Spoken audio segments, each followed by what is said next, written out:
أعوذ بالله من الشيطان الرجيم بسم الله الرحمن الرحيم الحمد لله والصلاة والسلام على رسول الله وعلى آله وصحبه ومن والاه أما بعد. Hürmetli arkadaşlar, biz aldığımız mazmunlarımızda kitabımızın ikinci kısmı, yani ilmul bayanınki birinci mazmununu teşbih hakkında sözleyendik. Biz bu mazmunun beşidilam deb öttük. İlmul bayan deganimiz bir ma'noni, bir uqumni o'xshamagan xilma-xil uslub yo'llar bilan ifodalash bahs qilinadigan fanni biz ilmul bayon deydik. Bu yerda bir ma'noni xilma-xil yo'llar bilan ifodalash yo bir narsaga o'qitish vositasi bilan yoki jonlantiruv, ya'ni so'zni o'zining asli ma'nosini g'ayri ma'noda ko'chirish vositasi bilan yoki kinoya vositasi bilan bir ma'no xilma-xil yo'llar bilan ifodalanadi. Shu asosda biz ilmul bayonni cho'ng jihatdan 3 temaga bo'lgandik. Birisi tashbih, yana birisi majoz, yana birisi kinoya. Oldingi darsimizda biz tashbihni so'zladik. Endi bugungi darsimizda majozga keldik. Ya'ni majoz lug'at ma'noda so'zningki asli ma'nosidan boshqa ma'noga, ya'ni g'ayri ma'noga ko'chib qo'llanishi nima deb ataladi? Majoz deb ataladi. Endi majozning istilohiy ma'nosi avtor shunday deb tushuntiradi: "Huval lafzul musta'mal fi g'ayri ma wudi'a lahu li'alaqatin ma'a qarina mani'a min iradatil ma'na as-sabiq." Ya'ni bir so'z bo'lib, asli tayinlangan ma'nodan boshqa ma'noda qo'llanadi. Bir so'z asli lug'at jihatda bir ma'noga tayinlangan. Ammo keyin amaliy qo'llangan vaqtda yana bir ma'noda tayinlanadi. Ya'ni ma'noda qo'llaniladi. Endi akablikanda bir so'zni öz ma'nosidan ko'chiriblam, yana bir ma'no ishlatadigan ish yo'q. Cho'qim aslidagi ma'no bilan keyingi ma'noninki munosabatni ifodalaydigan bir qarina faktning birisi bor. Ham mushu o'rinda ishlatgandan keyin mushu o'rinning o'zida ma so'z asli ma'nosida qo'llanilmaydi. Mushu o'rinda. Yana qayta tushuntirsak, majoz deganimiz bir so'z bo'lib, asli lug'atan tayinlangan ma'nosida qo'llanilmasdan şunun ma'lum bir noktadan münasebetlik bir yolla bilan ikinci bir ma'noga ko'chadi.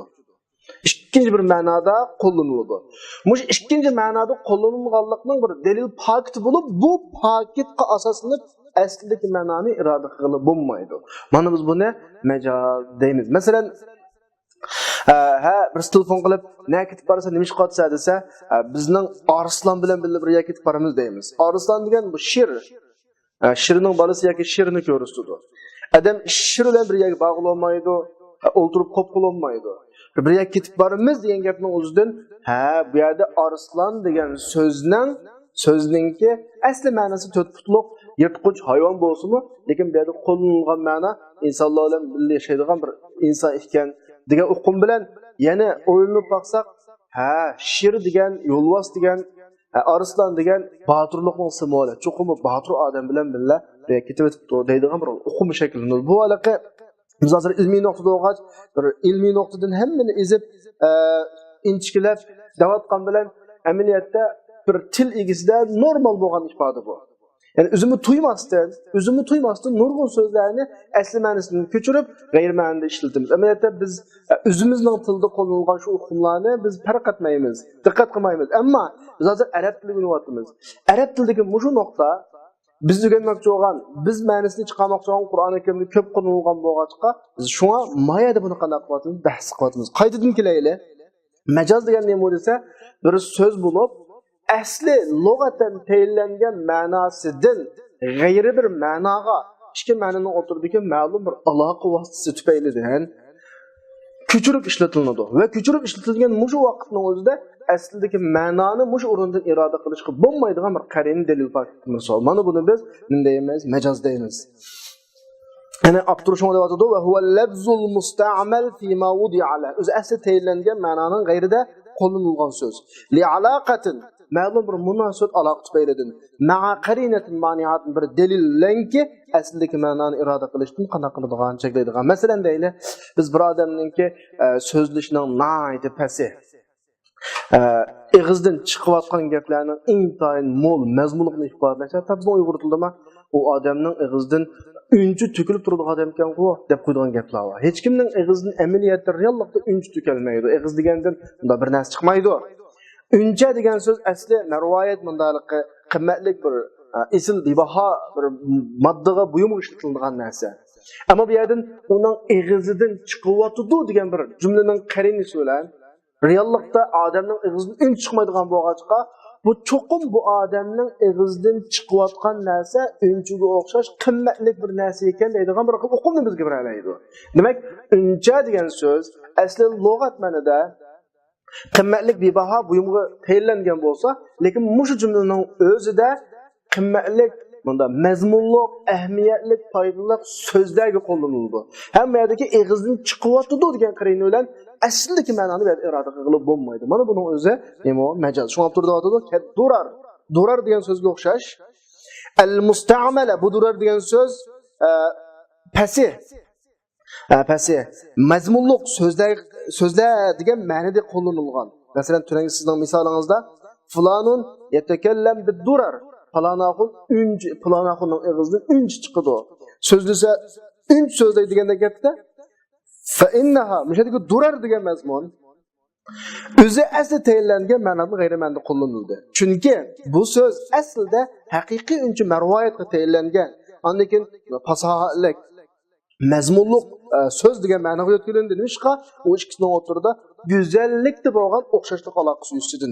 Ham bu yerda aslidagi ma'noni, haqiqiy ma'noni iroda qilishni cheklaydigan qarina o'sma yetakallamu so'zlayotdi, chiqyotdi degan qarina unchi degan ma'noni iroda qilishni qanday qildi cheklaydi. Chunki odamning ig'zidan unchi marvoyat qanday qilmaydi, chiqmaydi. Yana bir misol, majazning yana bir misoli.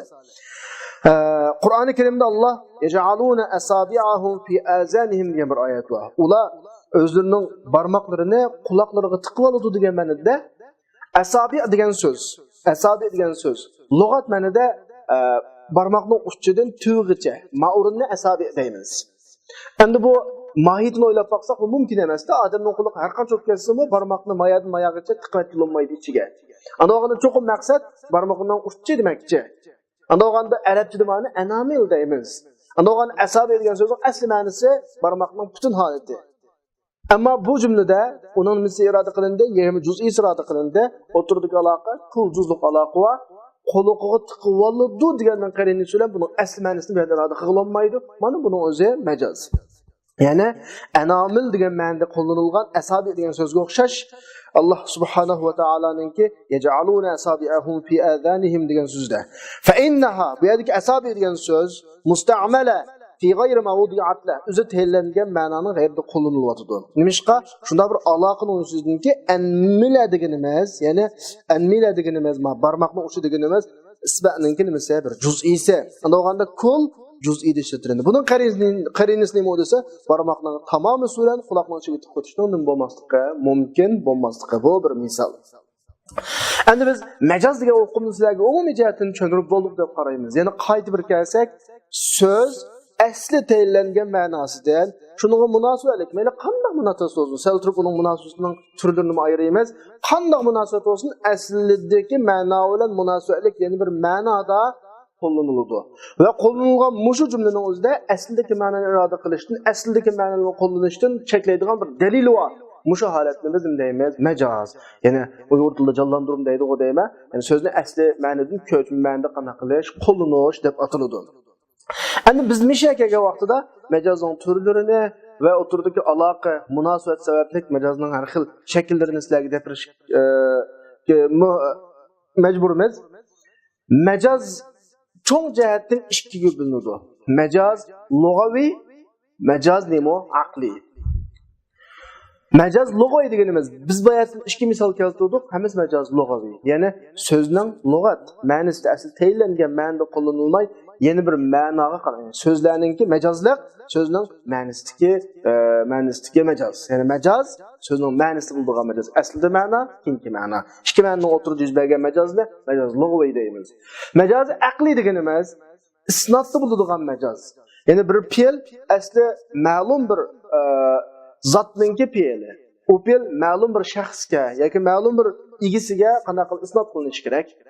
Ammo uningdan ma'lum bir munosabatlik, shu bir munosabatga bog'lab turib, shunga munosabatlik yana bir tarafga isnot qilingan bo'lsa, asliga isnot qilinmay, yana bir tarafga xuddi Östən tiz eqvatudu desa, eqvatudu degan fe'l asli suğa isnot qilinishi kerak. Chunki östən aqmaydi, su aqidi. Lekin makonliq munosabati bilan eqvatudu degan fe'l östanga isnot qilingan bo'lsa, bu majoziy aqli. Qozon qaynavatudu desa, qaynash degan fe'l asli buning isnot qilinadigan musnad ilaysa, qozonning ichidagi suv yoki boshqa narsa. Ammo bu makonliq munosabati bilan nimaga isnot qilinmay? Suğu yoki ichidagi qaynayotgan narsa qilinmay, qozon isnot qilinib, qozon qaynadi degandek mana shaklda qo'llanildi. Majozni biz majoz aqli deymiz. Ya'ni isnotda bo'ladigan kuchish. Isnot aslidagi sohibiga isnot qilinmay, shunga munosabatlik yana bir musnad ilayga isnot qilingan bo'lsa, mana majoz aqli deymiz. Buni sal turib so'zlaymiz. Majoz lug'aviy deganimiz so'zningki asli ma'nosidan yana bir ma'noga ma'lum munosabat tufayli qanday qilishi, kuchab ishlatilinishi majoz lug'aviy bo'ladi. Bizning hozir so'zlayotgan va aka misolimiz nima bo'ladi? Majoz lug'aviy. Endi majoz lug'aviy ikki turli bo'ladi. Birisi murakkab. Murakkab deganimiz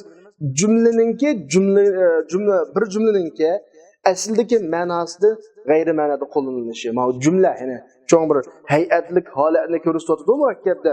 Mana biz majoz murakkab deymiz. Bunun ahvoli intayin oz. Ko'pincha uchraydigani majoz murakkab emas, mufrad. Yana birisi majoz mufrad, yakki so'zlikka majoz. Endi yakki so'zlikka majoz biz bayatni tushundirgandek, qayta tushuntirib boqaylik. Majoz mufrad degan nima desa, shu odatdagi bir so'zningki, yakki so'zningki asli tayinlangan ma'noda ishlatilmay, ma'lum munosabat tufaylidan yana bir ma'noga qanday qilib kuchib ishlatilgan bo'lsa, buni biz majoz lug'aviy mufrad deymiz. Mufrad deymiz. Endi mishaga muhim nuqtadan birisi bor. Agar diqqat, shu majozi mufradniki bir so'zning aslidagi ma'nosi bilan keyingi ma'noga o'tiridagi aloqa, biz bayatdan ma'lum bir munosabat tufayli ma'so'z aslidagi ma'nosidan yana bir ma'noga ko'chadi qolasmi? Shu munosabat, shu aloqa tashbih aloqasi bo'lib qolsa.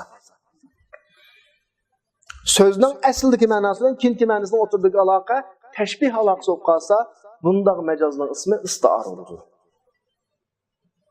Qayta. Majozi mufradningki aslidagi ma'nosi bilan keyingi ma'noni o'tirdi. Hozir ko'chmoqchi bo'lgan ma'noning o'tiridagi munosabat mushobahat bo'lib qolsa, aloqasi mushobahat bo'lib qolsa, tashbih bo'lib qolsa, ikki ma'no bir-biriga o'xshatilib turib qo'llanilgan bo'lsa, ma'noning ismi nima? Majoz isti'ora. Ya'ni bu odatda normal qo'llanilgan vaqtda isti'ora deb qo'llanamiz. Agar aslidagi ma'no bilan keyin ko'chma shaklda ishlatilgan ma'no o'tiridagi aloqa mushobahatdan boshqa aloqa bo'lib qolsa, bu vaqtdagi qo'llanilgan majozni majozi mursal deymiz. Masalan, biz bayatdan majozga ikki misol keldik. Birisi Fulan yetekallamu bid-durar dedik. Durardan fasih, balog'atlik, isil, foydali so'zdan iroda qildik. Aslidagi ma'no marvoyat, unchi marvoyat degan ma'noda. Keyingi ma'no balog'atlik, fasohatlik, nayt ro'shan, ochiq, manfaatlik so'z degan ma'noda. Odamga tuyg'u berishda, odamni xursand qilishda bu ikkisi bir-biriga o'xshaydigan bo'lgancha, o'xshashlik munosabati bilan durarninki unchi marvoyat degan ma'nosida na ko'chdik. Fasih so'z, foydali, manfaatli so'z yangi ko'chdik. Ma'no o'tirdagi aloqa mushobahat bo'lgancha, buni biz isti'ora deymiz. Undaganda majoz mufrad ikkiga bo'lindi. Birisi isti'ora, birisi majoz mursal. Isti'ora deganimiz hozir kelgan misol shu. Ikkinchi misolda biz bayatni kelgan anamilni asabiyatni iroda qildik. Asabiyatni so'zlab anamilni iroda qildik. Asabiyaning asl lug'at ma'nosi butun barmoqni asabiya deyiladi. Anamil mushunchalik uchini nima deydi? Anamil deymiz. Yaj'aluna asabi'ahum deb asabiyatdan anamilni iroda qildi. Asabiyaning asl ma'nosi bilan keyingi ma'noga o'tiridagi aloqa juz kulluq aloqa, mushobahat aloqasi emas. Undaganda bu yerdagi asabiyani anamil degan ma'noda ishlatgan majoz mursal bo'ldi. Shuna olganda biz majoz lug'viyni cho'ng jihatdan ikkiga bo'lib oldik. Majoz murakkab, majoz mufrad deb. Mufradni ikkiga bo'ldik, majoz mursal, isti'ora deb. Qoidadagi asldagi ma'no bilan ko'chma ma'noning o'tiridagi aloqa mushobahat bo'lib qolsa, buning ismi isti'ora. Mushabahatdan boshqa har qanday aloqa bo'lib qolsa buning ismi majaz mursal bo'ldi. Ondan keyin tayinliq David van degan kitob qarayli. Istiara cho'ng jihatdan ikki taqsimotga bo'linadi. Birinchi taqsimotda murashshaha, mujarrada, mutlaqa deb bunda 3 ga ayrildi. İkinci taqsimotda musarraha va makniya deb 2 ga ayrildi. Shuni bilan umumiy tarmoq mazmunlar jadvallashtirish xarakteridagi jadvalga bo'lgan tarmoqlar tugadi. Qolganini kitobdan mushu bo'yicha aytmoqmiz. Ana bo'lsa kallangda ini qo'yib ketsin. Avval majazni 2 ga bo'lib oldik. Majaz lug'aviy, majaz aqliy. Lug'aviy bo'ldig'ini so'zda bo'ldig'ini, aqliy bo'ldig'ini isnotda bo'ldig'an majaz. Majaz lug'aviy bo'lg'ini murakkab, mufrad deb 2 ga bo'ladi. Murakkab deganimiz bir hay'atlik holatni o'tirdiga bo'ladigan majaz, jumlada bo'ladigan majaz mana shu vaqtida mufrad deganimiz so'zda bo'ladigan majaz. Endi mufrad o'g'inni majaz mursal, majaz istiara deb ataymiz. Agar aslidagi ma'no bilan keyingi ma'noning o'tirdiga aloqa mushabahat bo'lib qolsa, istiara mushabahatdan boshqa har qanday aloqa bo'lib qolsa, nima bo'ladi? Majaz mursal bo'ladi. Endi biz istiarani murashshaha, mujarrada, mutlaqa deb 2 ga ayiramiz, bir taqsimot. Musarraha, makniya deb 2 ga ayiramiz. Istiara bil kinoya degan shu. Bu yana bir taqsimot. Hamma o'z joyida tushuntiramiz inshaalloh. Andoz kelayli avtobda o'tadi vel majaz. Majaz agar uning aloqasi majoziy ma'no bilan haqiqiy ma'noning o'tirisidagi aloqa mushobahat bo'lib qolgan bo'lsa, xuddi birinchi misolni mushobahat tushundirdim. Buni biz istiara deymiz. Va illa agar mushobahat bo'lmay, mushobahatni boshqa har qanday aloqa bo'lib qolgan bo'lsa, xuddi ikkinchi misoldagidek buni nima deb ataladi? Majaz mursal. Ya'ni fa majaz mursal degani agar yuqoridagidek mushobahat bo'lmasa, bu majaz mursal bo'ladi. Ikkinchi misol degani asabini anamil ishlatganda juzgulluq aloqada. Andoz birdan kelayli biz istiarani bir deb olaylik. Istiarada qayta bir ta'rifat qilaylik. Istiara degan nima? Biz bayatdan majazning ta'rifatini akasak bo'ladi. Aka o'tib oxirga aloqasi mushobahat deb qo'shsak bo'ladi. So'z o'zi asli tayinlangan ma'nodan g'ayri ma'noda mushobahat aloqasi ustidan qo'llanilgan bo'lsa, buni biz istiara deymiz. Tamam? Shu abturni qisqa qilib istiara deganimiz majazun alaqatuhu mushabah. Majaz bo'lib aloqasi mushabaha deb lam qisqalam ta'rif qildida. Masalan, kitabun anzalnahu ilayka litukhrijan nas min az-zulumat ila an-nur. Yani bu bir kitobki biz uni sizga kishilarni zulumatdan nurga chiqarish uchun qana qildik? Avatdiq dedi. Tushadiq dedi. Endi mishada qorong'ulikdan nurliq masalasi. İnsanlar qorong'ulikdan o'tdi. Keyin yo'qlikqa chiqdi. Burun insonlarning chiroqlari yo'qdi, shundaymi? Osmonda quyosh yo'qdi. Qop-qorong'u edi. Keyin Qur'on tushgandan keyin olamning hammasi qanaq ketdi, yurib ketdi. Ya, bu alaqiknaga, majozga ma'vo. Hech kim qorong'ulikda emas, ammo qorong'ulik hatto bizning Uyg'ur tilidami bir xil ozg'unlikning nimasi simvoli, majozi. Va da qorong'ulik tamtillash, gangirash, yo'lni topolmaslik, teyilish, mudirish qatorliq maxsusiyatlarda ozg'unlik o'xshaydi. Chunki ozg'an odam asallam azadi, asallam xatolashdi, asallam teyiladi, gangiraydi. Anikin hidoyat kelgandan keyin xuddi vallada yo'lning chiroqlari yonsa, odam yo'lni kurab ravon, tamtirmay, mudirmay, teyilmay, mang'inidek hidoyat kelsa odamning ko'z oldida yuraydi. Nima qiladi, nima qilmaydi, qaysi yo'lda mang'idi, qaysi yo'lda mang'maydi, bu masala eng tayin odamlarga gap. Ma'noqda bu yerda ikki dona majaz so'z bor. Birisi zulmat, birisi nur. Zulmatning asl lug'at ma'nosi qorong'ulik. Hozir ma'rumlik qo'llanilgan ma'nosi nima? Dalolat. O'tirdagi aloqa mushobahat aloqasi bor. Nurning aslidagi ma'nosi yo'qlik degan ma'noda chiroq. Hozir bu yerda qo'llanilgan ma'nosi hidoyat degan ma'noda. O'tirda mushobahat aloqasi bor-da. Ya'ni Abturmi izohlayotdi minad dalal ilal huda. Dalolatdan hidoyatga chiqarish uchun davom etadi. Mana bu o'rinda istu'minatud zulumat va nur, zulumat va nur ikkidan iborat ikki so'z asli haqiqiy ma'nosidan g'ayrida qo'llanildi. Bu yerdagi aloqa mushobahat. Zalallan zalimni o'tirdiki, ozg'unlik bilan qorong'ulikni o'tirdiki aloqa mushobahat aloqasi o'xshashlar. Xuddi har ikkisi sahibizne qanday qilib gangirdi. Hidoyatlan nurni o'tirdiki aloqami ham mushobahatga har ikkisi o'zining sahibisiga yo'lni ochib turadi. Buningdagi qarina oldidagi kitabun anzalnahu ilayka litukhrijan nas min az-zulumat musamman hammasi nima qarina.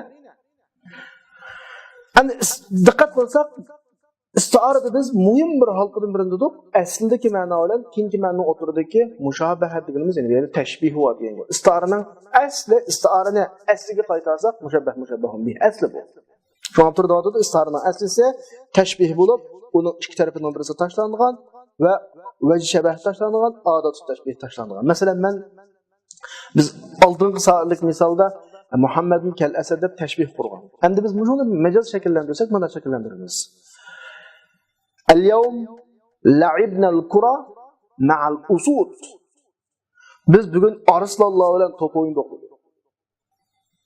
Endi buning reallik, haqiqatiga qarsak mumkin emas. Men shirlar bilan top o'ynayolmayman. Hech kim o'ynayolmaydi normal ahvolda. Anoganda o'ynadik degani mishada aslidagi ma'nosi emasligini bir nimasi isboti. Anoganda ashadagi usud, ya'ni asaddan botir qahramonlarni ko'rsatmoqchida. Asad degan so'zning asli lug'at ma'nosi Arslan Shirollos degan ma'noda, hozir qo'llangan ma'nosi botir qahramon degan ma'noda aloqa mushobahat aloqasi. Agar mushuni taxmi asliga qaytarib, tuanroq darajalik jonlantirib qo'llansak, tashbih shaklida qo'llansak bo'ladi. Nahnu la'ibna al-yawm al-kura ma'al abtal kal-usud. Biz bugun yo'lboslarga, shirlarga o'xshaydigan qahramonlar bilan to'p o'ynab desak, ma tashbih. Abtal mushabbah tashladik. Kal-usudki kapni tashladik. Xuddi osh qahramonlarni biz yo'lbosni o'zi qilyaptik. Mana ma'no istiara. Asli tashbih, istiaraning asli tashbih bo'ladi. Mushabbah qism biz bayatni tashlagan Batur Palvon. Batal. Buni musta'arul lah deymiz. Chunki biz bu yerda ifodlamoqchi o'g'limiz yo'lbos shir emas, balki qahramonni ifodlamoqchi. Buni musta'arul lah. Halaqa asad degan labzini biz shuning uchun oriyat oldik. Mushabbahun bihi bo'lgan yo'lbos degan ma'no musta'arul minhuki biz az so'zning labzini az ma'nodan oriyat etdik. Hozircha yo'lbos degan ma'noni qo'llanmaymiz, lekin asad degan labzini ishlatib turiladi. Masalan, yuqoridagi kelgan misolda musta'arul lah qaysi dalol? Azg'ulluq. Chunki biz azg'ulluq degan ma'noga boshqa so'zning labzini istar oldik. Hidoyat. Musta'arul minhu oyat deganini azg'ulluq, qorong'ulik degan ma'no va yo'ruqlik degan ma'no. Ma'nodan zalam, nur degan labzni oriyat oldik. Endi bu yerdagi zulumat, nur degan labzni o'zi musta'ar deb ataladi, musta'ar.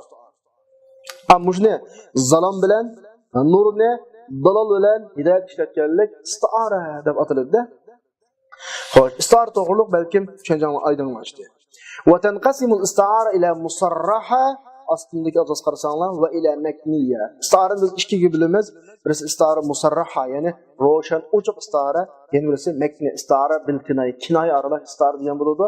Ham bu bir atalg'i bu. Buning ta'rifoti tuanda keladi. Diqqat. Musarraha deganimiz buningda mushabbahun bihning labzi ochiq oshkora qana qilingan keltirilgan. Mushabbahun bihning, ya'ni biz bayat istiaraning asli tashbih ediq emasmi? Kallimizda mushabbahun bihtin mushabbahni iroda qilamiz endi. Bayat deganda mushabbah tashlanib, mushabbahun bihtin mushabbahni iroda qilgan bo'lsa, istar musarrah qoladi. Masalan, fa'amtarat lu'lu'an min narjisi wa saqat wardan wa 'azzat 'ala al-unnab bil barad. O'zining mahbubininki bir shunda barmoqini tishlagan holatni tasvirlab, fa'amtarat lu'lu'an min narjisi wa saqat. O marvoyat unchilarni narjis mag'az guldan qana qildi tushadi. Kuzni mag'az gulga o'xshatadi. Atrofi qora, o'tirisi oq, uni o'tirisi yana bir qora chiqib gul o'xshaydi. Lu'lu'an marvoyat, aniyadagi lu'lu'anning o'zimi istiara. Chunki yosh demakchi. Yoshni lu'lu'ga o'xshatdi. Yoshni tashlab o'tib, lu'lu'dan yoshni iroda qildi. Mana bu istiara. Narjis umi istiara. Narjis asli gulning ismi, lekin hozir ko'zga qana qilindi, istiara ilib ishlatildi. Narjisning ko'zi iroda qilindi. Wasaqat ala wardan, gulning ustiga tushdi deydi. Gulning ustiga tushdi degani mang'izni qip-qizil demakchi. Bu istiara. Bu yerda mushabbahun bih ba, mushabbah tashlangan. Yani mushabbah uning mang'izi mushabbahun bih gul. Ma gul olgan mushabbahun bihtin ma mang'izini qana qilyotdi, iroda qilyotdi. Wa azzat ala al-unnab bil baradki qizil chilal, qizil uzumga mang'ida chilangan mang'ida qizil uzumlarni mo'ldirlar ichida desa, qizil uzumda barmoqning uchini demakchi. Mahbubim o'shani qip-qizil bo'yib olganda barat mo'ldirlar ichida degani o'zining unchidek tishlarini ko'rsatmoqchi. Demak, bu yerdagi unnab degan istiara, barat degan istiara, nerjis degan istara, lu'lu degan istara hammasida ma'lum narsa o'xshatuvliq, mushabbah yo'q, mushabbahun bihni mushabbahni irada qilamiz. Mana bu istara. Shoir mushirida lu'lu, nerjis, vard, onnab, barat degan so'zlarni dumo, lu'lu, nerjis, uyun ko'zlarga, vard mangziga, onnab barmoqlarga, barat tishlarga oriyat elinde yosh, ko'z, mangzi, barmoq, tish deganlarni lu'lu, nerjis, vard, onnab, barat deganlarga o'xshatdi. Oldin ma'ni qana qildi, iroda qildi. Mana bu biz istara musarraha deymiz. Ma'nosi. Ham istara makniyada ikkinchisi istara makniya. Istara makniya degan nima desa, bu bayatning istaridan sal o'xshamaydigan istara. Bayatning istaridan sal o'xshamaydigan istara. Buning demo ma'lum narsaga o'xshatildi. Ya'ni mushabbah va mushabbahun bih va. Tigida mushabbahun bih tashlanadi. Bayatın mushabbah tashlanadi. Endi mushabbahun bih tashlanadi. Şu mushabbahun bihqa şunun xususiyalaridan bir narsadan ishorat qilinadi. Va ko'rsatib turadi. Masalan, waqfid lahuma janaha zull minar rahma. Janaha zull minar rahma. Xarliqni bir qushga o'xshatadi. Mushabbah xarliq. Mushabbahun bih qush. Ma jumlada mushabbah bor, xarliq bor, qush tashlaniqliq. Ama şu teşbihinin bağlılığa şarat olsun için canah degan qushning alohidligini, qushning xususiyatini mushabbahga izobat qilib qo'yganda janaha zull deb. Lekin qushni hasb qildi, hazafahu va shuning alohidliklaridan bir narsani qana qildi, dalolat qildi, o'smi qanot. Mana shu istar makniya. Istar makniyadiki, diqqat. Qanotdan iborat bo'lgan tashlangan mushabbahun bihninki alohidligini xususiyatini mushabbahga isbotlab qo'yganlikning o'zi nima bo'ladi bu? Bular buni istara taxil. Unda istara makniyada ikki xil istara bor. Birisi istara makniya, yana birisi istara taxiliya. Yana bir misol olaylik. Ma'nodan boshqa.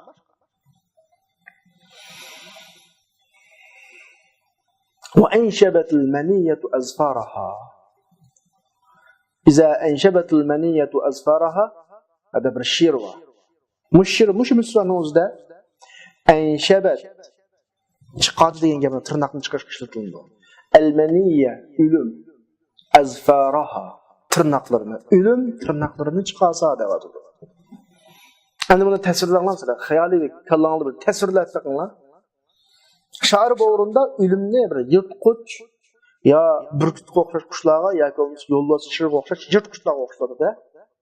Ana onda o'lim mushabbah.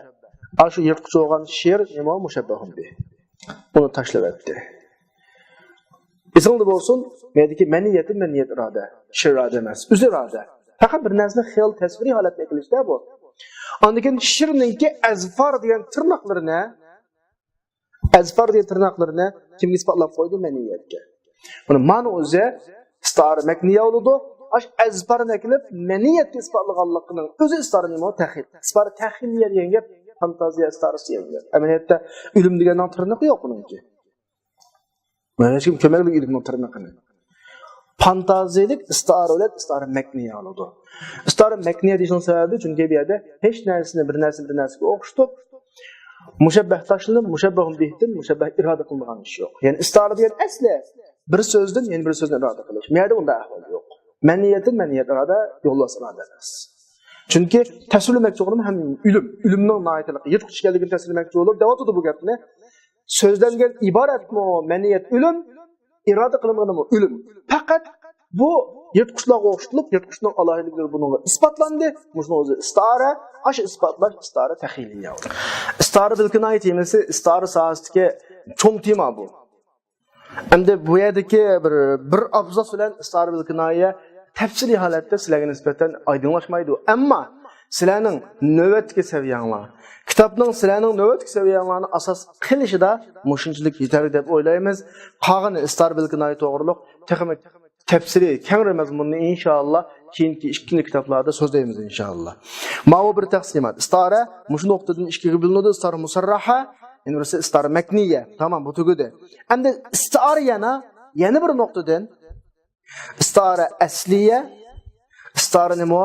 Tabiiyya deb ikkiga bo'linadi. Istara nima? Asliya, istara tabiiyya deb ikkiga bo'linadi. Yani tanqasimul istara ila asliya aslındagi qurunning yana bir aslini quru qarasanglar va ila tabiiyya. Asli istara va agashli istara. Ana bu nima o'zidan oddiy. Asli istara deganimiz ma kana fiha shuningda musta'ar mushtaq bo'lmagan ism bo'lsa, jamid ismlarga istaragan bo'lsa, istar asliya bo'ladi. Bayatdanqi mushtaq bo'lmagan degani hamdalaqi mushtaq minhu o'zi bo'ladi, lekin turlanmagan, masdar o'zi bo'ladi. Lekin ism fa'il ism bilan o'xshash mushtaq bo'lmagan demakchi.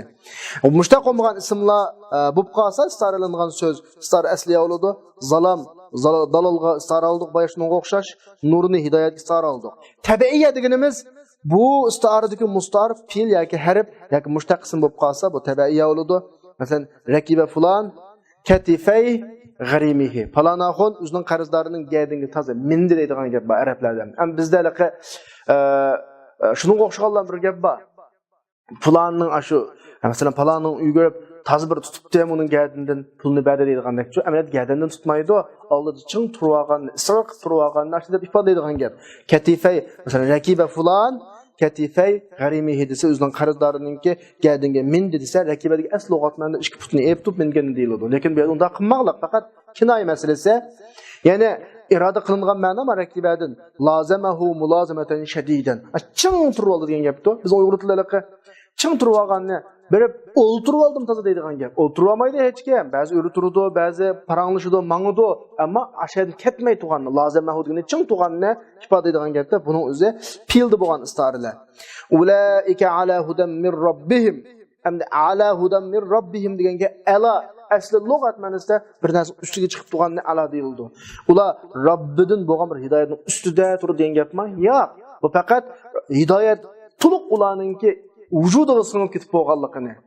Vujud hidoyat ular to'liq hidoyat tepish imkoniyatiga ega bo'lib bo'lganligini tasvirlash uchun ala iborati degan gapda ala iborati. Ala aslidagi istilo ma'nosida hozir tamakkun imdaliqqa qaror edish, mutamakkin bo'lish bunda ma'noga istoralandi. Bu harfdagi istoraldi. Bu nima? Ham tabiiyya istara, ya'ni harfda bo'lgan istara. Tamakkanu min al-husul ala al-hidayat at-tamma. To'liq hidoyatga erishish imkoni ega bo'l degan gapda. Yana bir misol. Wa la in nataqtu bi shukri birrika mufsiha falisanu hali bi shikayat an taqu desa. Gerçi men sening yaxshiligingga rahmat aytishdan bayon qilib so'zlasammi? Meyada bizning misol yo'q. Falisanu hali mening halimning tili shikoyatlan takrar so'zlaydi desa, adam deganning holining be'aybidan chiqadigan til yo'q so'zlaydiganga. Antaqu degani bildirdi degan ma'noda. So'zlaydi emas, chunki so'zligida hech qanday jirimning tili yo'q. Ma tilimda boshqa til yo'q. Anoganda antaq degan mushtaq ism, ya'ni ismi tabzil nimani ifodalab berdi? Bildirdi, adallu degan ma'noni ifodalab berdi. Mana bu nimalarning orasida bo'lgan istara, mushtaqlarning o'rtasida bo'lgan istara. Mana bu bizning tabiiyya deymiz. Ya'ni adallu ma'nosida. Yana bir misol. Azaqtuhu libasal maut.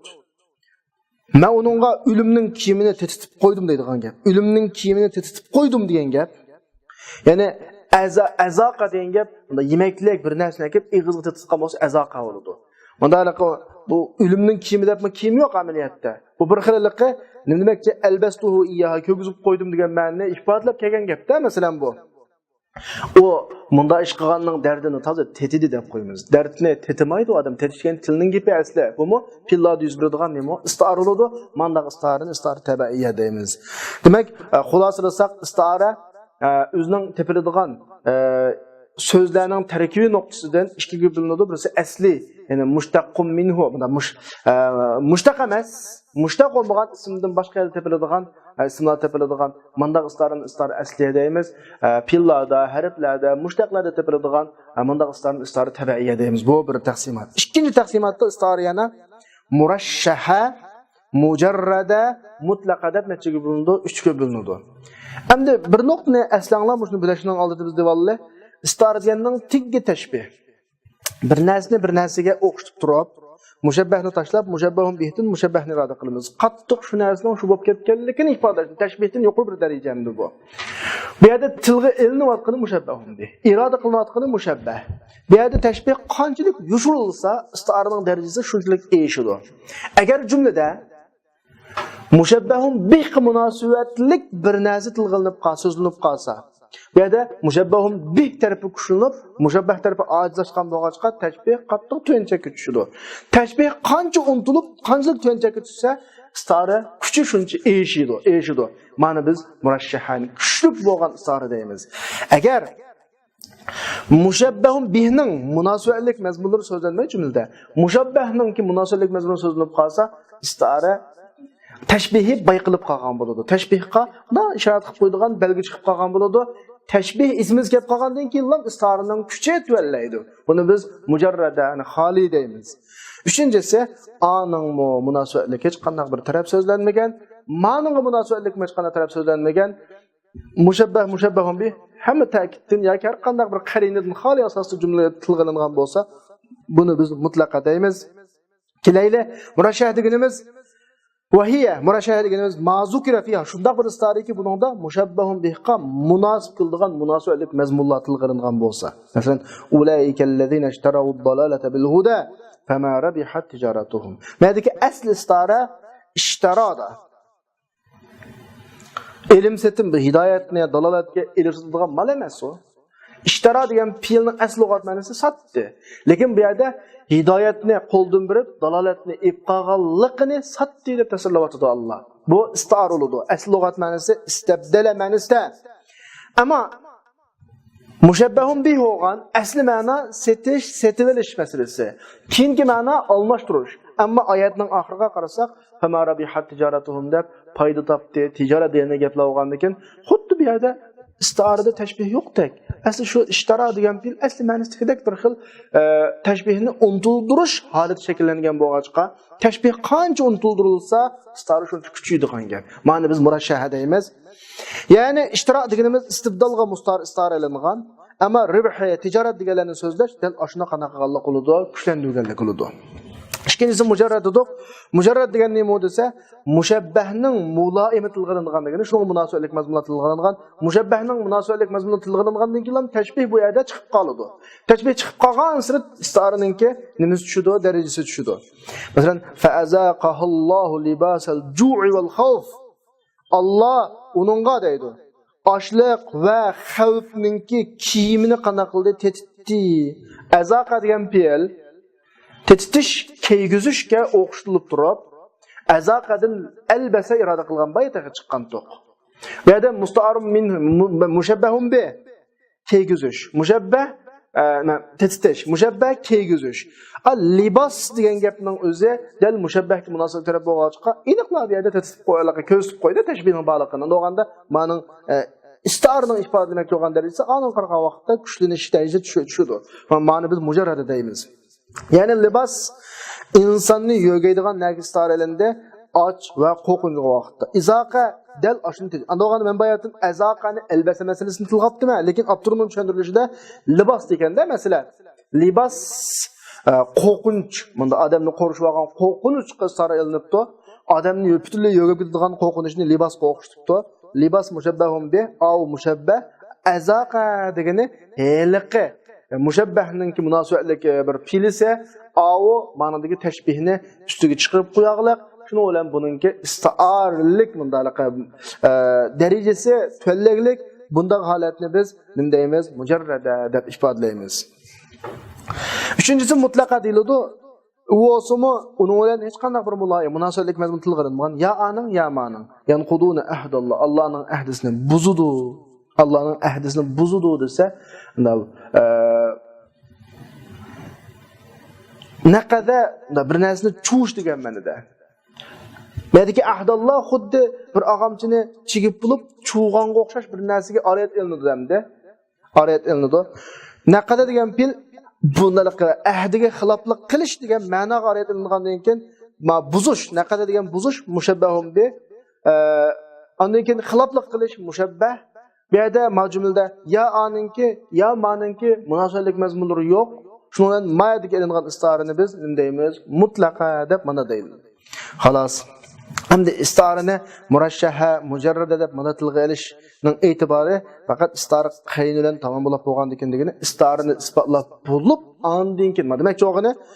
O muloyimni ba'zilar qarin deb xato qildiganlar va ba'zilar qarinning o'zini muloyim deb oldiganlar va ma'noqdan shu istara tutib, istara musta'arun minhu, musta'ar, mushabbah, mushabbahun bih va ularning qarinisi qatorliqlarning hammasi mo'yalish bo'lgandan keyin ana shundan sirt so'zlangan mazmunlar agar mushabbahun bih qilmas kelsa uni murashshaha deymiz, mushabbah qilmas kelsa mujarrad deymiz. Bundoq deyish uchun chuqur ma ahvollar tamomlanib bo'lgandan keyin munoimni an isbotlab musharraha, murashshaha, mujarrad an qatoga qilindi deydi. Xolos. Endi biz bayatdin darsning 5ida majazninki aloqasi agar mushabaha topqasi istiara mushabahatdan g'ayr qolsa majaz mursal degan mushabahatdan g'ayr aloqa degan qanday aloqa desa juzkunlik aloqasi hal mahallik aloqasi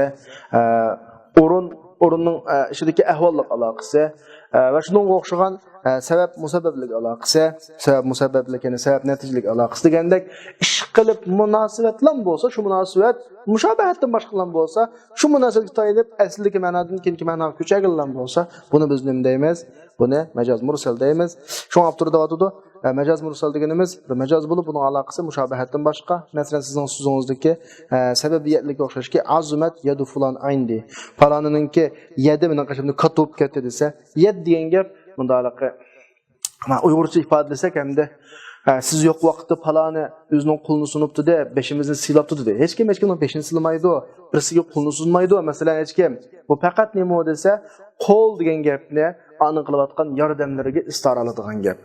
Qo'l bilan yordamning o'rtidagi aloqa sabab musabbablik aloqasi yoki shu odat yordamlarni nima orqali qilamiz? Qo'l orqali qilamiz. Ya'ni shu ne'mat deb olganda shu yordam degan gapda.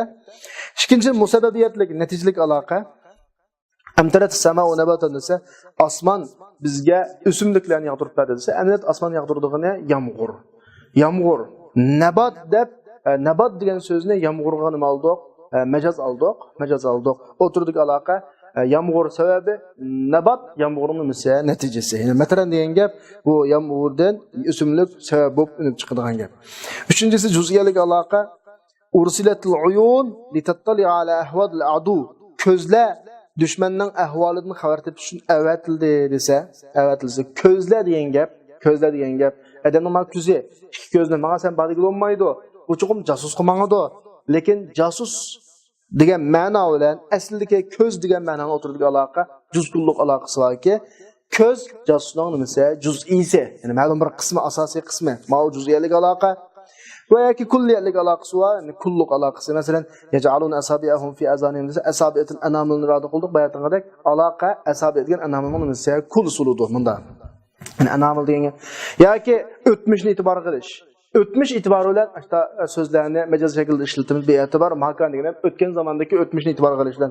Ve atul yetame emvalehum. Mesela yetimlerin mallarında iyi olan velilerine Allah hitap kılıp sizlar o'z vaqtdagi yetimlarning mollarini bir o'tganlarni balog'at yetib mana rushdisini topgan vaqtda ammo hozir yetim emas ular cho'ng odam bo'lib bo'ldi rushdisiga yetdi balog'atga yetdi ammo o'tmishda yetimdi deb yetimlarga mollarini bir anglayotdi ya'ni balog'at yetganlar demakchi e'tibor bilmay kundigini kelgusidagi ahvolni e'tiborga olib turib mana mazaz paydo bo'ladi inni arani asiru hamra desa mana haroq siqib tushib desa u siqayotgan vaqt haroq emas u siqayotgan vaqt uzum yoki boshqa modda siqib ma'lum mazgil o'tgandan keyin haroq qiladi ammo bu siqayotgani kelgusi haroq bo'lgandan keyin shu e'tibori bilan uni haroq deb ataladi haroqdan uzum iroda qildigan ma'no kelgusi ma'no nuqsidan iroda qilindi moyadagi aloqa e'tibor mayakun bo'ladi 8 xil mahallik aloqa degan o'rin maqomlik aloqa masalan qarrarul majlis zalik majlis shuni qaror qildiki deymiz majlis qaror qilmaydi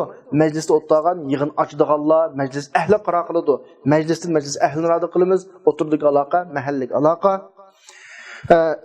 8-si halliq aloqaki iroda qilinadigan ma'no so'zlangan so'z iroda qilinadigan ma'noning holiyati masalan fi rahmatillah desa Allohning rahmatida desa Allohning rahmatida degani rahmat degan bir mavhum qum asli jannat bo'ladi Cennetde şu rahmet görüşdiğin boğaçqa, şu rahmet deganni so'zlab jannatni iroda qiladi.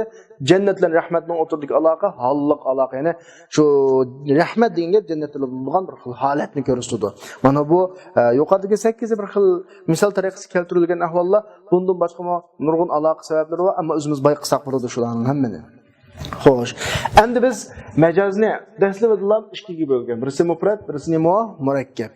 Murakkab deganimiz so'zlarning o'tirib, yakki so'zlarning o'tirib bo'lgan majozda biz bayatni buni so'zlab o'tdik. Endi murakkab deganimiz jumla bilan jumlaning o'tirib bo'lgan majoz.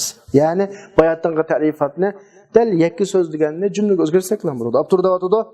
Murakkab deganimiz agar shu murakkab mavzi alahning g'ayrida ishlatilinsa, agar mushobahatdan boshqa aloqa uchun bo'lsa, majoz murakkab bo'ladi. Agar masalan jumla xabariyaga o'xshash, jumla xabariya turib nimada ishlatilinsa, inshoq ishlatilinsa. Va in kanat alaqatuhu al-mushabaha. Agar aloqa jumla bilan jumla o'tirdigan aloqa mushabaha bo'lib qolsa, istara tamsiliya bo'ladi. Bizning maqol tamsil degandek. Ikkilasi misolni ko'rib boqaylik. Havaya ma'arrak bil yamanina musaidu janibu wa juthmani makkah mawsaq desa, mening orzu armonim, mening muhabbatim, mening orzu xohishim Yamanlik kirvalloh bilan billa ketdi. Musaid degan yiroqlab ketdi, o'rlab ketdi degan ma'noda. Janibu ya'ni umujanib deganmi yiroqlab ketgan ma'noda. Va jusmani mening jismim Makkaga bog'liqlik desa, bu yerda bu jumladagi aynan bunday qurilmiz qarasak xabar jumla. Bir narsani depamoqchi bo'lgandek. Ammo bu shoirning maqsadi bizga o'sha vaqtdagi ahvolni depirish emas, faqat hasratni ifodalash. Voy hasrata, degan gap hamda bu. Demak, mendagi g'araz mabaytun xabar berish emas, balki o'zining bearomlik, hasratni ifodalash o'g'achqa o'zi xabar jumla, lekin iroda qilingan ma'nosi insho. Mana buning o'zini biz nima deymiz? Majoz murakkab deymiz. Ma'no o'tirdik aloqa, mushobahat aloqasi emas. Agar haliqi ikki murakkab jumlaning o'tirdik aloqa mushobahat bo'lib qolsa, bu ikki jumlaning bir-biriga oriyat ishlatilgan ahvolni istar tamsiliya deymiz. Xuddi bir ishtilinib qolgan odam. Masalan, qilaymi, qilmaymi? Aytdigini bo'ldi, qildim deydi, cho'g'anda to'xtab turolmay, men sal to'xtab turaymi deydi. Bunda desa, deymiz bunga araka tuqaddimu rijlan va tuakhiru ukhra. Sizni hele bir putungizni oldiga hele bir putungizni keyniga olganda ko'ryapmiz, nima ish bu? Amaliyot u putuni oldiga, keyniga olmoqlar, bir ishda ikkilinib oldiga, keyniga qara qilyapti. Bu bir jumladan yana bir jumlaning mazmunini qana qildi, iroda qildi. A holat maholatga o'xshatildi. Ma holatni biz nima deymiz? Ma xil ala majozni istara tamsiliya deymiz, xolos. Xo'sh, shuni bilan majoz lug'vining gapi tugidi. Qayta bir qitim xulosalasak, majoz lug'vi cho'ng jihatdan ikkiga bo'linadi. Murakkab, mufrad. Murakkab deganimiz jumlada bo'ladigan. Mufrad deganimiz yakki so'zda bo'ladigan. Yakki so'zda bo'ladigan söz asliga ma'nolar keyingi ma'no o'tiradigan aloqa agar mushobahat bo'lib qolsa istara, mushobahatdan g'ayr aloqa bo'lib qolsa majoz mursal. Majoz mursal. Undan keyin istara taqsimot jihatda jumlada mushabbahun bihning muloyimlari so'zlanmaslik tarafdan murashshaha, mujarrada, mutlaqada uchga bo'linadi. Undan keyin mushabbahun bihning mushabbah iroda qilinish qilinmaslik nuqtadan musarrah yoki makniyada ikkiga bo'linadi. Undan istor qilingan so'zningki g'ayri mushtaq bo'lgan ism bo'lish yoki undan boshqa bo'lish nuqtasidan nima bo'ladi? Asliya, tabiiyya bo'ladi. Bu uch taqsimotga bo'linadi. Undan keyin murakkab bo'lgani jumla bilan jumlaning o'rtadagi majoz hisoblanadi. Agar jumla bilan jumlaning o'rtadagi mavzu alahning g'ayrida qo'llanilgan yoki asli ma'nosining g'ayrida qo'llanilgan holatdagi ikki ma'noning o'rtadagi aloqa mushobahatdan boshqa bo'lib qolsa majoz murakkab deymiz. Agar ikki jumlaning ikki ma'noning o'rtadagi aloqa mushobahat bo'lib qolsa istara tamsiliya deymiz. Shuning bilan majoz lug'vining gapidir. Undan keyin biz majoz aqli deb bir taqsimotga bo'lgan. Va shu vaqtda uzoq tushunganki, majoz aqli deganimiz isnotda bo'lgan majoz. Bir pilninki o'zi asl isnot qilinish tegishli o'rindan halqib chiqib, ma'lum munosabatlarni yana bir narsaga isnot qilinishni majoz aqli tushungan. Abturda o'tadi. Majoz aqli deganimiz pil yoki pilning ma'nosidagi mushtaqotlarni ma huwa lah mutakallimning nazaridagi zohirdagi odatda jamiyatda normal kishilarning urfida bo'layotgan ma huwa lah degani shunga loyiq narsaning g'ayriga isnot qilinish. Ma'lum aloq tufayli. Masalan, ashaba as-saghir afna al-kabir karrul ghadat wa marrul ashi desa, Qerini yosh kichikni qiritib etdi. Cho'ngni yo'q qilib etdi. Etdiganning takror o'tishi, kechning o'tishi dedi. Bu o'rinda mutakallim bir musulmon bo'lish sifatimiz bilan bizning ijtimoiy musulmonlik e'tiqodimizda yosh bolani qir qiladiganini, qirini bu dunyoda aktidigini kunmu yoki Allohmi? Alloh.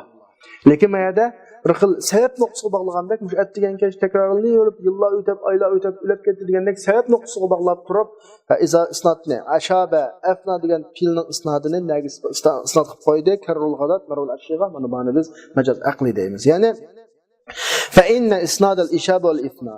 Qiratish, yo'qotish deganning karrul ghadat, marul ashiga qana qilishi, isnat qilinishi ma huwa lahning g'ayriga. Ya'ni u asli o'zining o'lgan o'zining muslimlay so'g'an narsaning g'ayriga isnat qilinganlik bo'ladi. Chunki haqiqatdagi mushib va mufni Alloh. U alga karrul ghadat, marul ashi emas. Bu majoz aqli bo'ladi. Yana birisi majoz aqlining qatoridan failga qurilgan narsalarning maf'ulga isnat qilinishi. Masalan, Aisha rodiya desa, turmush rozi bo'lmaydi aslida. Turmush degan rozi bo'lunadi. Lekin roziya ism fa'il, asli fa'ilning kasbida. Lekin bu maf'ulun bi qismat qilindi. Bu nima? Majoz aqli bo'ladi.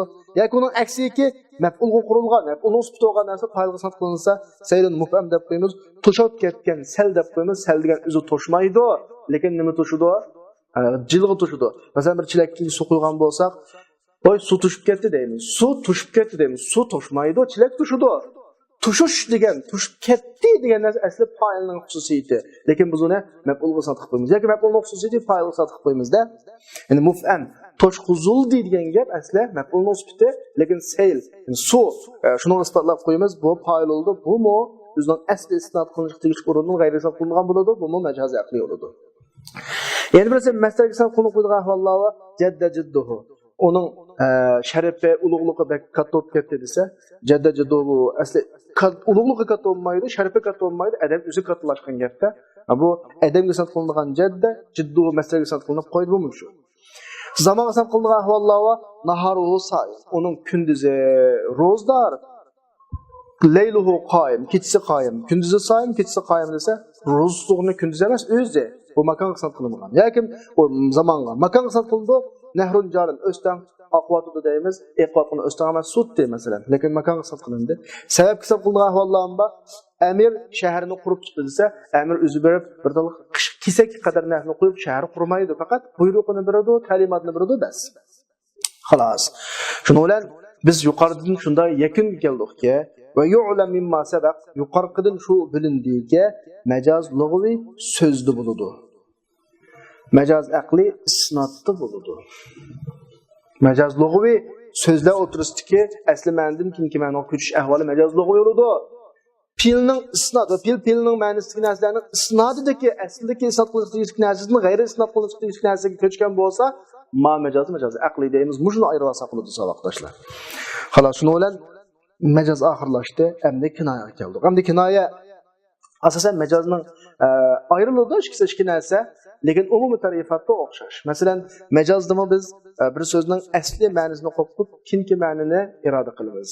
Lekin bu yerda bir qarina borki, asli ma'ni iroda qilinmaydigan. Ammo kinoyaning bir farqi, bir so'zdan aslidagi ma'nini qo'yib, kinki ma'ni iroda qilamiz, lekin aslidagi ma'nini ham tang iroda qilib bo'ladi. Masalan, men samirib ketganlik deydi o'zimni. Birisi kirib, bastimga qarab, boshdan oyoqqa qarab, chapanning shu eng yuqori numerini kelgideklar sizlar, ha? Deydigan bir gapni qiladi. Odatdagi numerliq chapanlar kelmaydigan o'xshamamiz sizlarga deb qo'ysa, ma gapdan, mushu gapdan bak samirib ketiblar, yo'g'onab ketiblar degan gapnimi iroda qiladi. Chapanning yuqori numerini kiradigan o'xshaydi degan gapni ham tang iroda qilib bo'ladi. Mana buni o'zi kinoya. Kinoya bilan majozning farqi, majozda ikkinchi ko'chma ma'ni iroda qilinayotgan vaqtda aslidagi ma'ni iroda qilinmaydi. Ammo kinoyada aslidagi ma'ninimi, ko'chma ma'ninimi ham tang iroda qilinadi. Aslidagi ma'ninimi, ko'chma ma'ninimi ham tang iroda qilinadi. Ma'nosi kinoya. Bir farqi shu. Kinoya degan nima desa, lafzun urida bihi lazim ma'nahu. Bu shunday bir so'zki, buningdan ma'nosining lozim degan gap, ya'ni ergashma ma'nosi, asli ma'nosi emas. Asli ma'noga ma'lum bir munosabatdan ergashib turadigan ma'no. Masalan, bayatdan chapanning yuqori cho'ng numurligini kiydi degan gap. Chapanning cho'ng numurligini kiyish uchun mening badanim bo'lish kerak, cho'ng bo'lish kerak-da. Chuqum aning a gapni to'g'rilishi uchun mening badanim cho'ng bo'lishini taqozo qildi. Menda o'qib lozim ma'nosi bo'ldi. Ammo ash aslidagi ma'noni iroda qilishning durust qo'lanki, gapni aql shaklda iroda qilsin, ma'qul shaklda iroda qilsin bo'ladi. Masalan, Tawilun Nijat desa, kamarni bak uzun taqaysiga shu uzun numurli kamar ketdikanda desa, kamar uzun degan bo'lishi mumkin. Yoki qomat uzun igizda buni degan bo'lishi mumkin. Endi maknina anhu, ya'ni kinoya 3 qism bo'linadi. Birisi kinoya qilinuvchi sifat bo'ladi. Sifatdan kinoya qiladigan gap, masalan, Tawilun Nijat rafi'ul imad, kathirur ramad idza ma shata desa, qish bo'lib qolgan vaqtda iza ma shatadagi ma zaid. Zaid bo'lib qolsa qish bo'lsa degan gap. Zaid bo'lmasa qish bo'lmasa degan gap. Lekin ko'pincha she'rning mazmunini qilgan vaqtda qish bo'lsa degan gap. Qish kelib qolgan vaqtda hamma yerda qaqaschilik, g'urbatchilik yoki qish kunlari deganda tijorat oqmagan ekan, ziroatlar olmagan ekan, sal hamma yerda iqtisod tushdi. Mabr odamning saxiyligini isbotlamoqda ulug'ligini. Davlatdagi u odam degan Tawilun Nijodi, ya'ni baltasmisi uzun, qaddi qomatlik demakchi. Rafi'ul imad, turki egiz. Turki egiz degan gap o'yning turki madanning o'xshash asosan. Martabasi yo'g'on demakchi-da hamda. Kathirur ramad, kulni ko'p tukudi desa, demak bu odam ajoyib ulug', ham saxiy odam. Iza mashataki qish kelsa. Ya'ni qish kelsa-mu ashta odam bu deb bu yerda isbotlamoqchi bo'lgan gapning hammasi sifat xarakterli gaplar. Ya'ni nima degan gap bu? Tawilul qomat, sayyidun karimun degan gapda. Tawilun nijatdan qomatlik degan gap chiqadi. Rafiul imatdan yurtdagi cho'ng odam, martabali odam demakchi. Kathirur ramatdan kulni ko'pchilik tugudi degan gap saxiy demak. Chunki kulni ko'p to'kkan odam o'tni jiq yoqadi, o'tni jiq yoqqan odam tomoqni jiqdi, tomoqni jiq atgan odam mehmonni jiq chaqirdi, saxiy degan gapda. Ma'nodagi kinoya qilingan narsa asosan sifat, hammasining maqsadi sifat. Ikkinchisi makninanhu nisbat urudi deganimiz jumlaning o'rtidagi uqum. Nisbat degan gap jumlaning mazmuni degan gapda. Masalan, al-majdu bayna thawbay. Ulug'liq uning ikki chapinining orasida degani bu odam ulug' odam demak. Jumlaning mazmuni shu. Al-karam tahta ridai. Saxiylik uning chapinining ostida desa, bu odam saxiy demakdir. Ya'ni jumlaning mazmuni, maqsad. Ya'ni maqsad Majdi karamni shunga nisbat bermoqchiki, u odam isil, u odam saxiyda bir jumlaning uqumini ifodalamoqchi. Bu yerda maqsad nisbat. Uchinchisi kinoya maknina anhu, bunun sifat emas, nisbat emas. Men nisbat bilan kinoya sifatdan boshqa bir uqum. Masalan, bir Batur, Bahodir palvonlarni maqtab, ad-daribina bi kulli abyad maqdam va ta'inina majami al-adghan deydi. Ya'ni ular shunday bir qahramon kishilarki, har oq o'tkir qilishlar bilan, abiyazgina qilishning ma'nosida miqdam degani ushliq, bislik, o'tkir degan gap, o'tkir qilishlar bilan urdular va sanchito adovat jug'lashga kelsa, maqsad bizga misol bo'ldiga majamiyal adg'am. Adovat jug'lashdiga deb nima demakchi? Qalblar demakchi. Endi bu yerda qalb degani yo sifat emas yoki nisbat emas. Ya'ni bu yerda majamiyal adg'amdan qalblarni kinoya qildi, majamiyal adg'am bilan xolos. Mana bu kinoyaning 3 qismi. Birinchisi yo sifat iroda qilinadi, maqsad sifat bo'ladi, yoki nisbatul jumla mazmuni nisbat maqsad bo'ladi, yoki bo'lmasa sifat emas, jumlaning maqsad mazmuni emas, undan boshqa bir taraflar maqsad bo'ladi, 3 qism bo'ladi. Endi kinoyada agar vositalar lug'at ma'nosi bilan iroda qilingan ma'no o'tirdigan vosita ko'p bo'lsa, buni talvih deb qo'yadi. Iboyatdan qiladi. Kulni ko'p desa, men dafadimgo asli ma'no kulni ko'p deb degan gap. Maqsadli kinoya ma'nosi degan gap. Ikkisini o'tirdi palam-paysaman bir muncha bosqichlar bor. Bayat men deganda kulni ko'p to'kkan odam o'tinchi yoqadi, o'tinchi yoqqan odam tomoqni jiqidi, tomoqni jiqidi mehmonni jiq chaqirdi, mehmonni jiq chaqirgan odam saxiy degan gapda. Unda o'tirda vositalar bor. Vosita ko'p bo'lsa buning ismi talvih bo'ladi. Chunki kulni ko'p to'kish o'tni ko'p yiqishni taqozo qiladi. O'tni ko'p yiqish, pishirish, nonni ko'p nima qilishni taqozo qiladi. Bu ishni ko'plikni, yigitlarni ko'plikni taqozo qiladi. Bu mehmonlarni ko'plikni taqozo qiladi. Mehmonlarni ko'plikni saxiylikni taqozo qiladi. Agar o'tirdik vosita azob, mushrum bo'lib qolsa, buni ramz deymiz. Masalan, huwa samin rahur. O degan mana bir xil xamsimiz degan gapda, xamsimiz degan gapni hamda bu simiz demakchi emas. Uni maqsad do'd demakchi-da. Odatda biz deb qo'yamiz-ku, yug'anbash deb qo'yamiz. Yug'anbash degan gap beşni yuğan demekçi emas. Kalva demekçi de onu. Gabiyun belid demekçi. Eğer o vasıta az olup kalsa, eğer vasıta bulmaya kalsa ve roşan bolsa bunu ima işaret deyimiz. İşaret de, mesela Ava ma ra'aytel mecde alqa rahlahu fi alatil hata thumma lam yatahawwal. Kömüdünmü uluqluq özünün yuktaqlarını alatil hatga tushadi, andan keyin qanaqa qilmadi, ko'chmadi. Uluqluq shunning o'ziga tushdi, ketmedi degan gap, shu kinoya gap. Yana bular uluq degan gapda. Xalas. Endi bu yerda kinoyaning yana bir turi bo'lib, buni tushunishda jumlaning siyog'iga, bayoniga qaraymiz, asoslanadi. Da jumladan tushuniladi. Buni ta'rizli gap doratish deb bunda atiladi. U olsunmi gapni da bir tarafga tortish, gapni doratmalab qilishni biz ta'riz deymiz. Masalan, kishilarga zarar berayotgan odamga xayrun nas man yanfa'uhum deb qo'yamiz. Adamning yaxshisi ularga manfaat beradigan desak, siz degan adamning yaxshisi emas. Yoki al-muslim man salima al-muslimuna min lisani va yadihi deb qo'ysak, musulmon degan xalqqa aziyat vermagan odam deb qo'ysak, xuddi kimimizdan siz bunday qilsangiz musulmon emas degandek hukm chiqib o'zi bilib oladi u gapni. Mana buni biz ta'riz deymiz. Shuning bilan bizning kitobimizning ikkinchi qismi, ilm bayon qismi tugadi. Endi uchinchi qismiga kelsak, üçüncü kısmı çoğun cihetten güzelleştiriş vasıtaları iki türlük. Birisi mani cihetten güzelleştirdiği muhsanat ma'naviye deb qo'yamiz, muhassanat ma'naviye yoki muhassanat ma'naviye. İkincisi lafzi cihetten güzelleştirdiği amillar, muhassanat lafziye deb qo'yamiz. Bularning hammasi qiyin emas, tushunish oddiy. Şoňlaşqa biz burundan tartib va boshqa kitoblarimizda 3-chi qismni o'quvchilarning o'ziga havola qilamiz. O'quvchilarning o'ziga havola qilganlik 3-chi qismiga sal qarash yoki muhim emas demoqchi emas, muhim, lekin oson bo'lg'achqa, o'zi bilalaydigan bo'lg'achqa shu o'quvchilarga havola qilamiz. Va axiru da'wana alhamdulillahi robbil alamin.